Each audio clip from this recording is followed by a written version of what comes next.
Hey you guys, South Fork Fly Rods here. Today we'll be tying a game changer fly, and we will be using these articulated shanks. First in 11 millimeters. Here we are just wrapping our thread around that shank, creating a thread underbody. And once we have created that thread underbody, we will get our white marabou for the tail. We will get 2 to 3 feathers. We will tie them on at the length that you feel is right for the tail. I have about 2 inches or so of marabou sticking out of the end. And once you get those in position, you can just tie them on. And after tying them on, you can cut off the excess marabou.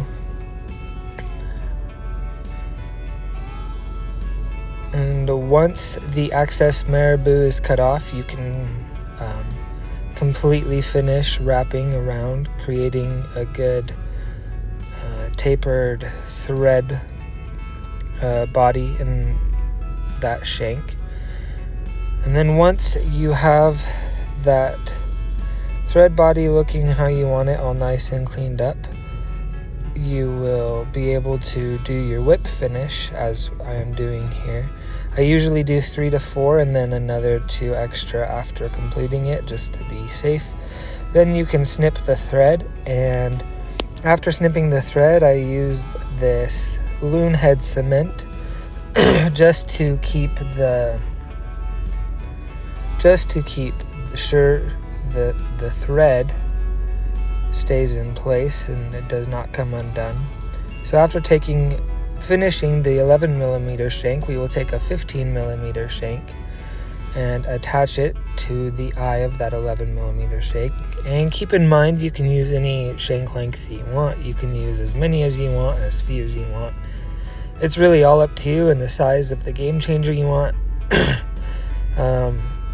This makes around a 6-inch game changer though, so you can definitely make smaller ones, you can make larger ones, it doesn't really matter. It's all up to you and where you're fishing and what you're fishing.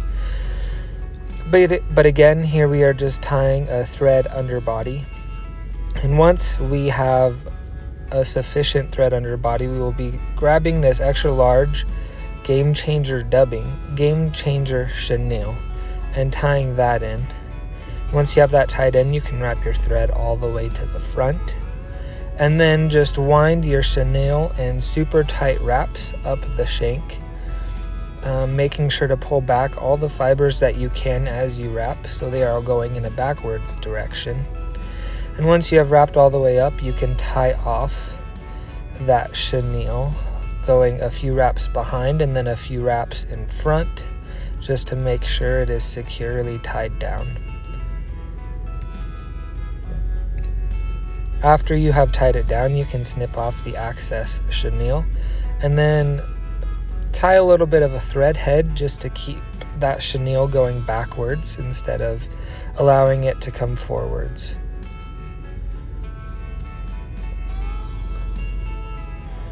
And once you have tied that thread head in, then of course you can go and you can whip finish your fly. But try to get all of the fibers out of the way to make it as easy as possible to whip finish your fly. And once those fibers are removed, you can whip finish your fly from there.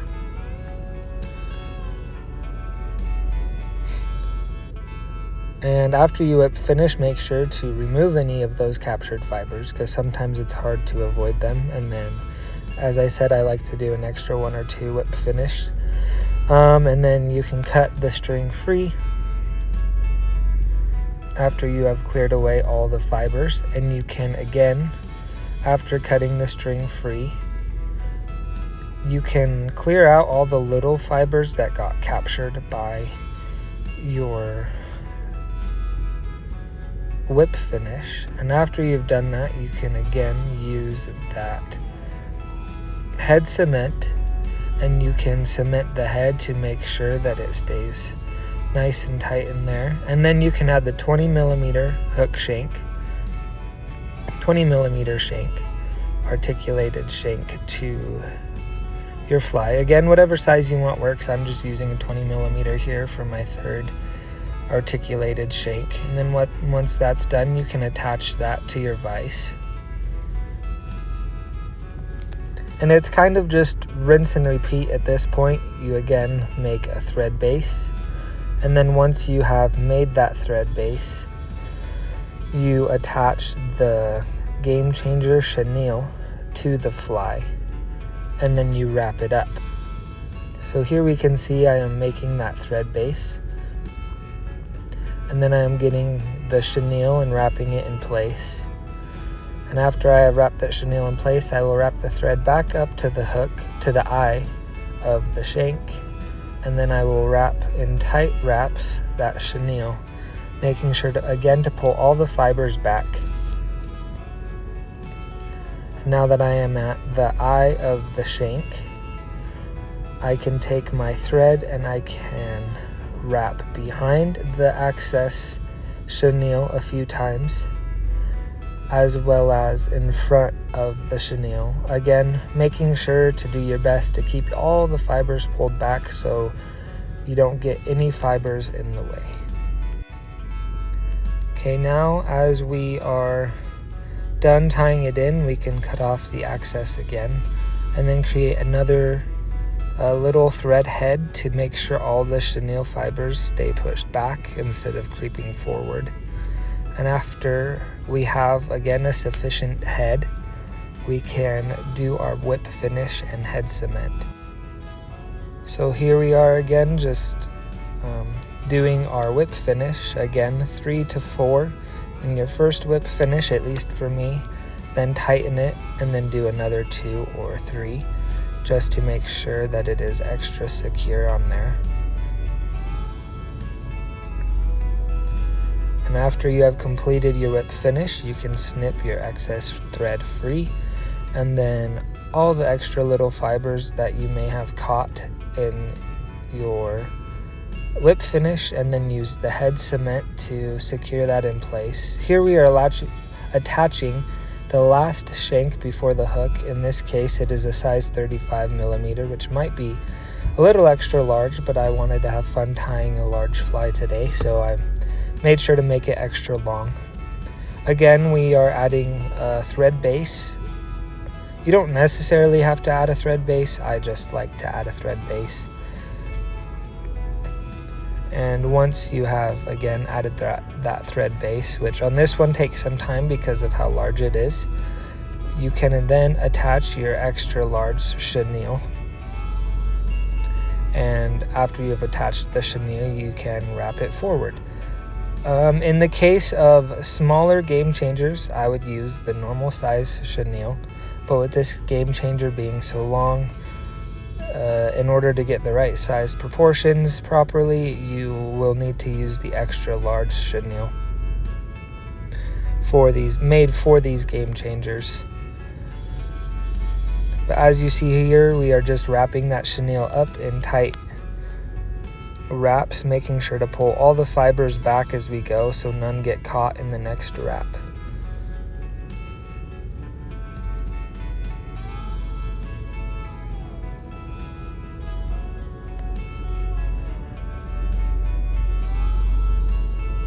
This one does take some time, again, even to wrap the chenille, just due to the length of the shank. But once you finally reach the top, you can wrap your thread behind your excess chenille and tie it off, as well as a few times in front, again making sure to pull back all of your loose fibers so that you can save most of them from getting caught in your thread. And once you have tied that off sufficiently, you can clip off the excess chenille. And then again, tie a little thread head to the end, securing all of that chenille and making sure that it is leaning slightly backwards.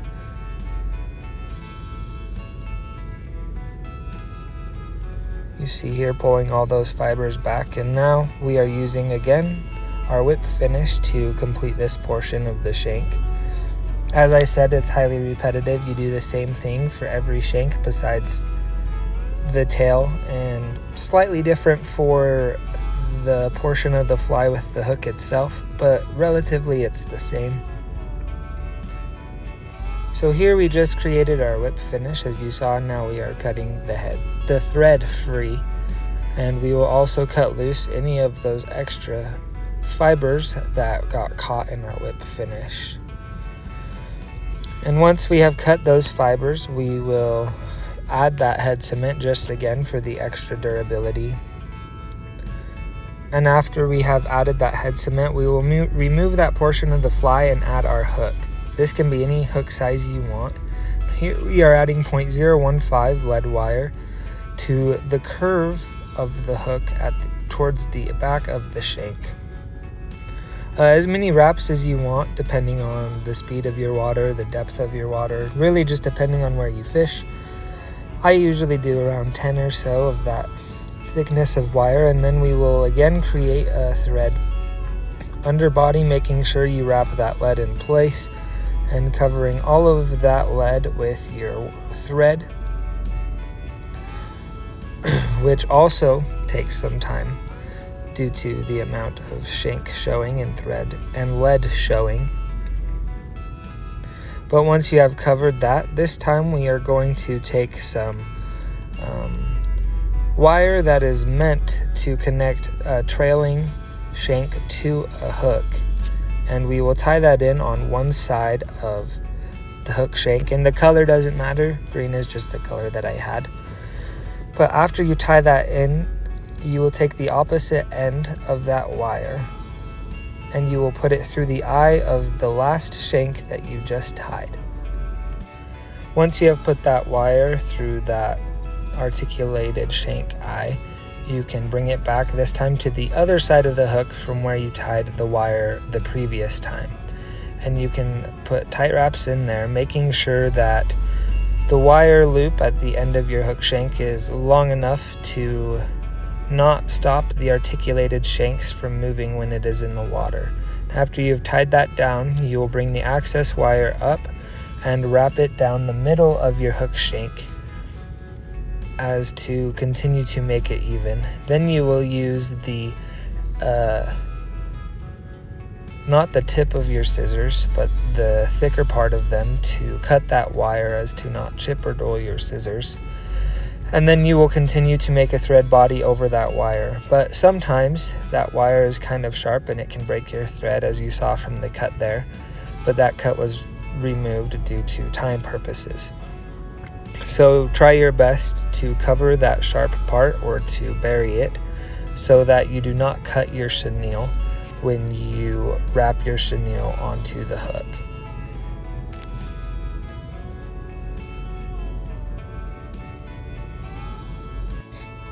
Once you have covered the hook shank, as you well see, you can attach your chenille, wrap your thread up to the front, and then wind your chenille just like the rest of the shanks up to the front while pulling the fibers back.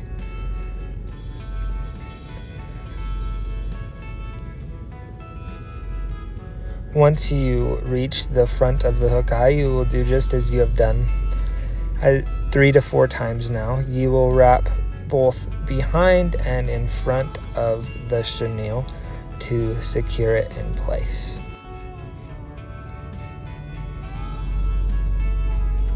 These wraps can be a little tricky due to the length of your fly now, how it is a few inches long. Your fly can sometimes get in the way of those wraps, but just do your best to wrap around the eye and make sure all those fibers are pulled back. And once you have pulled back those fibers sufficiently and gotten them out of the way and created your head body, your thread head, you can then cut off the excess chenille.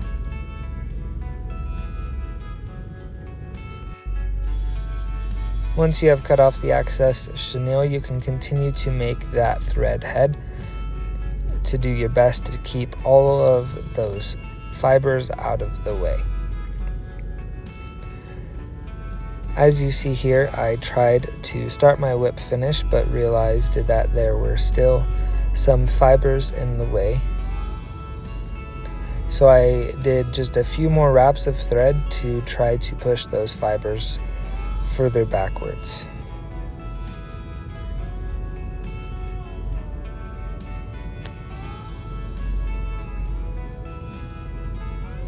Once you are able to get those fibers backwards, you can do your whip finish again 2 to 3 times for me, and then tighten it and then do it 2 or 3 more times again.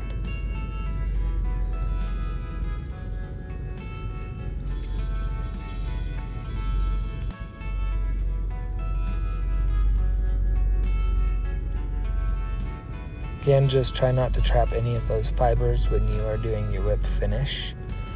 But then after you have whip finished, you can cut your excess thread free and pull out any loose or trapped fibers to make sure they are all pushed back.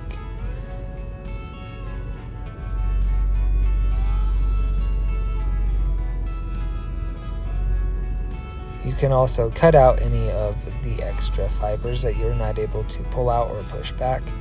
And once you have done that, you can then again apply head cement to make sure that your whip finish stays securely in place, and so do all the fibers that you have tied in. Now the tying portion of the fly is done, and we will get to the cutting portion to shape the fly. It was kind of hard to video this part, but what you want to do is you want to cut both sides of the fly. You want to cut them down fairly thin, because a fish is thinner than it is tall. And so I skip ahead here a little bit, but what you want to do is cut those sides thin and then taper the top and bottom from thick towards the head to very thin towards the tail. That way you get a fishy look. So once you have your fly the way you want it to look, like a fish, like a swim bait, you can then color it to how you want it to look. I use these Master's Touch alcohol markers to color them, and I used it to color the top green, kind of like a small rainbow trout imitation. So here we have our finished game changer and what it looks like. Feel free to make it in any color variety you choose. It all really depends on what fish are in your area and what fish you are fishing for. If you enjoyed the video, please don't forget to like and subscribe to see more content like this one.